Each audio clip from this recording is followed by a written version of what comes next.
هر جایی که رفتم حرف از بابی وطن گفتم، سرودی مهربانش را به هر یک انجمن گفتم. به هر جایی که رفتم حرف از بابی وطن گفتم، سرودی مهربانش را به هر یک انجمن گفتم.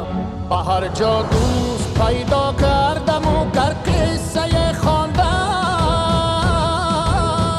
من از سرسبزهای دل ربایی این چمن گفتم.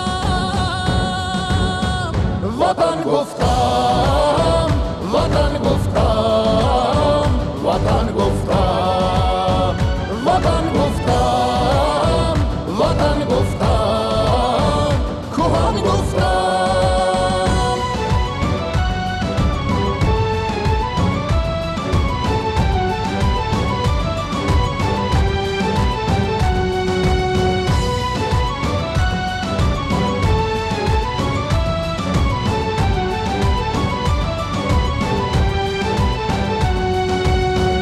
نگردد تا فراموش پرچمی ننگی وطن داری، کشادم دفتری دل را و تاریخی کهن گفتم. به قدری گرد خاکش دارسم امروز فرزندان، با آهنگی وفاداری ز مهر دل سخن گفتم. وطن گفتم، وطن گفتم، وطن گفتم، وطن گفتم، وطن گفتم، کهن گفتم.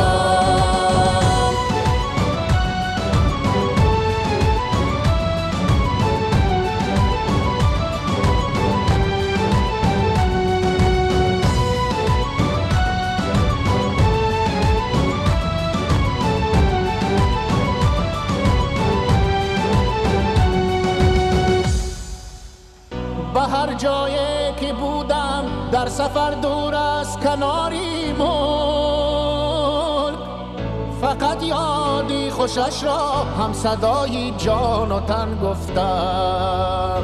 نباشد بر زبان از نام مهنام شیرین تر، با وصفش خشتم را صادقی شیرین سخن گفتم. وطن گفتم، وطن گفتم،